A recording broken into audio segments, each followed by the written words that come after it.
Selain meninggalkan jejak-jejak bangunan, era Sultan Agung sendiri banyak meninggalkan cerita rakyat yang hingga kini masih tersimpan di tengah masyarakat setempat. Di antaranya adalah tentang tapak kuda Sembrani yang berada di wilayah sekitar Segoroyoso.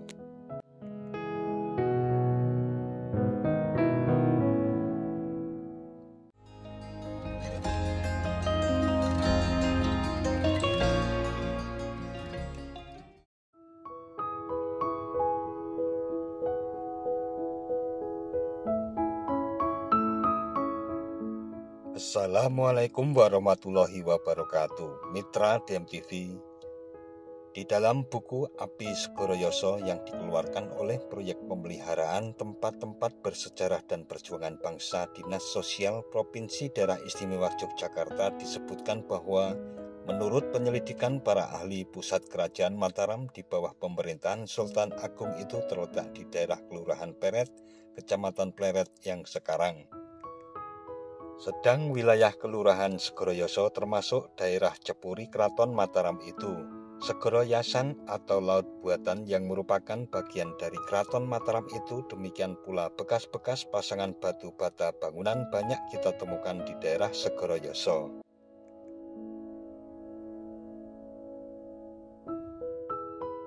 Selain meninggalkan jejak-jejak bangunan, era Sultan Agung sendiri banyak meninggalkan cerita rakyat yang hingga kini masih tersimpan di tengah masyarakat setempat.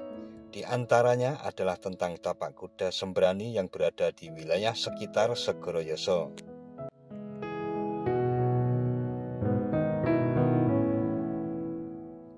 Cerita tentang tapak kuda Sembrani sampai saat ini masih dapat kita dengar dari para sesepuh, bahkan bisa kita lihat jejak peninggalan yang bisa menjadikan bukti nyata bahwa cerita tersebut memang ada.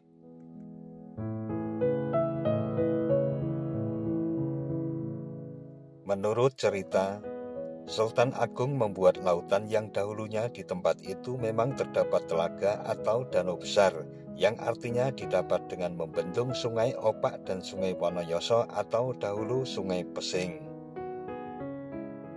Lautan buatan atau Segoroyoso ini digunakan sebagai sarana pertemuan antara Kanjeng Sultan Agung dengan Ratu Kidul, yang konon kabarnya Sultan Agung menjalin hubungan cinta dengan Ratu Kidul.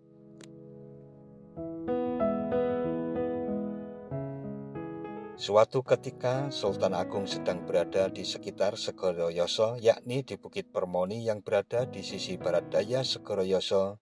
Tiba-tiba didatangi Ratu Kidul yang menaiki kuda Sembrani. Kuda Sembrani yaitu jenis kuda tetapi memiliki sayap yang bisa terbang. Dengan kedatangan Ratu Kidul tersebut, maka Sultan Agung bercengkerama dengannya di Segoroyoso. Pada saat Ratu Kidul sedang bercengkerama dengan Sultan Agung, kuda Sembrani tadi ditambatkan di sekitar Bukit Permoni. Di sekitar lokasi Bukit Permoni tersebut terdapat jejak-jejak atau tapak tilas yang oleh masyarakat dihubungkan dengan keberadaan kuda Sembrani atau kendaraan Ratu Kidul. Di sini terdapat 4 lubang bekas kaki kuda atau tapak kuda, dan di sisi depannya terdapat lekuan yang dianggap sebagai tempat minum kuda Sembrani. Dan sampai sekarang pun oleh masyarakat sekitar masih dipertahankan kelestariannya, sehingga walaupun di sekitar bukit tersebut ditambang batunya oleh masyarakat setempat, keberadaan tapak tilas tersebut masih dilindungi atau dijaga keberadaannya. Tampak di samping kanan, kiri, dan depan sudah tidak ada bebatuan karena ditambang oleh masyarakat, dan yang tersisa hanyalah gundukan batu kecil yang masih terlihat dengan jelas bekas kaki kuda. Struktur berupa balok batu yang pada salah satu sisi miring. Pada batu ini terdapat 4 buah lubang dari bawah ke atas dengan jarak masing-masing sekitar 40 cm, dengan lubang cekungan sekitar 10 cm dalamnya. Letak tapak kuda Sembrani ini tepatnya berada di tepi jalan Dusun Blawong, Kelurahan Trimulya, Kecamatan Jetis, Kabupaten Bantul, Daerah Istimewa Yogyakarta.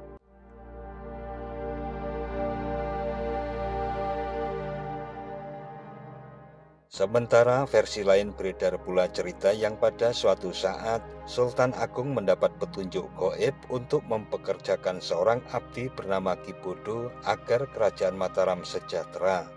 Segeralah Sultan Agung memerintahkan abdi-abdinya untuk mencari Ki Bodo.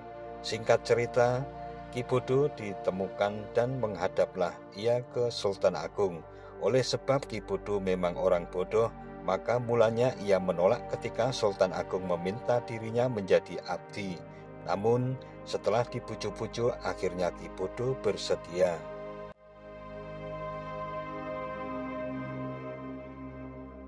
Sultan Agung kemudian meminta saran Ki Bodo bagaimana untuk mensejahterakan kerajaan Mataram. Ki Bodo pun mengusulkan agar kerajaan Mataram memelihara seekor kuda sembrani. Konon, kuda sembrani hanya terdapat di Mekah, namun bukan masalah bagi Sultan Agung yang memang sakti untuk mendapatkannya, sebab kabarnya setiap hari Jumat ia selalu pergi ke Mekah untuk menunaikan sholat Jumat. Singkat cerita, Kanjeng Sultan Agung segera pergi ke Mekah untuk membeli kuda sembrani. Sesampainya kembali ke Mataram, kuda tersebut lalu diserahkan kepada Ki Bodo untuk diserai tugas sebagai pekate atau abdi dalam yang bertugas memelihara dan mencari rumput untuk makan kuda istana.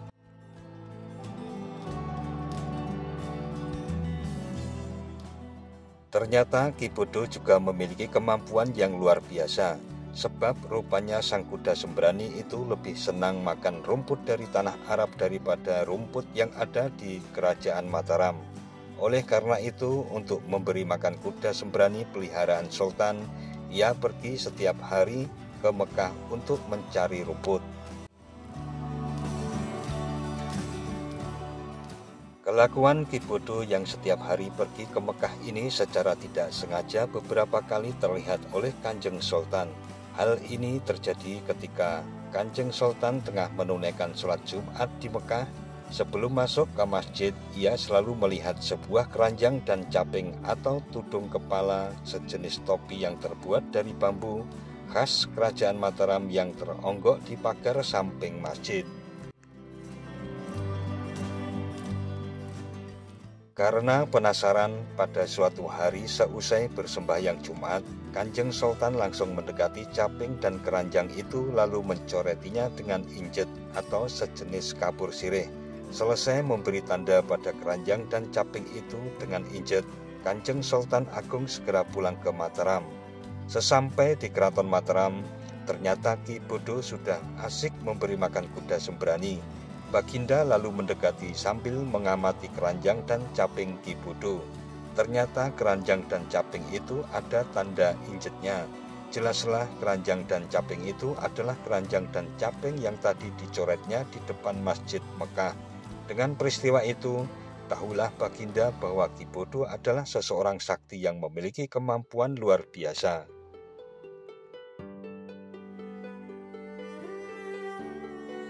Pada suatu hari, ternyata kuda sembrani itu dapat lolos dari kandangnya, padahal palang-palang pintu kandang itu sudah ditutup dengan kokoh. Rupanya mereka lupa bahwa kuda sembrani itu dapat terbang sehingga dapat dengan mudah melarikan diri melalui tutup keong pada kandang itu. Lolosnya kuda sembrani itu membuat sedih hati Gusti Ratu Putri, yaitu Permaisuri Kanjeng Sultan Agung. Cepat-cepat Gusti Ratu Putri berlari, maksudnya akan mengejar kuda sembrani. Namun karena waktu itu Gusti Ratu sedang mengandung, maka larinya pun menjadi tersendat-sendat. Sementara itu kuda sembrani yang lolos dari kandang itu terus terbang ke arah selatan, dan Gusti Ratu Putri lari sekencang-kencangnya mengejar kuda itu. Karena dipergunakan untuk berlari kencang mengejar kuda sembrani itu, maka gugurlah kandungan Gusti Ratu Putri. Tempat gugurnya kandungan Gusti Ratu Putri itu lalu dinamakan Banyu Tetes. Di tempat itu kemudian dibuatkan sebuah cungkup. Jadi cungkup yang terletak di Gunung Permoni itu bukanlah makam seseorang, melainkan tempat untuk menguburkan kandungan Gusti Ratu Putri yang gugur.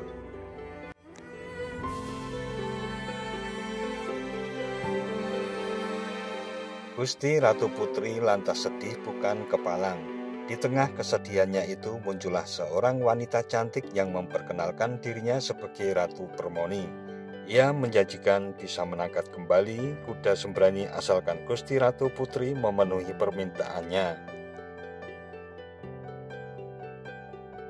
Tanpa pikir panjang, Gusti Ratu Putri mengiyakan permintaan Ratu Permoni. Oleh Ratu Permoni diperintahkannya Gusti Ratu Putri untuk kembali ke Keraton Mataram.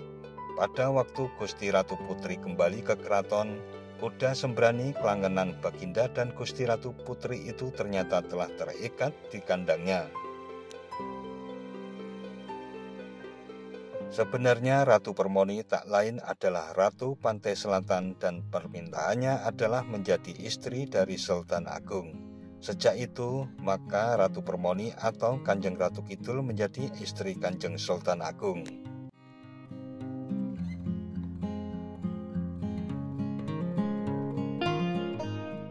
Nah, mitra DMTV, demikian cerita rakyat yang terkait dengan tanda-tanda alam yang berada di Kompleks Gunung Permoni yang diadopsi dari sumber Suwondo Bambang 1981, cerita rakyat daerah istimewa Yogyakarta, Departemen Pendidikan dan Kebudayaan. Jangan lupa subscribe dan tekan tombol loncengnya agar selalu mendapat pemberitahuan video-video terbaru dari DMTV. Sekian dan wassalamualaikum warahmatullahi wabarakatuh.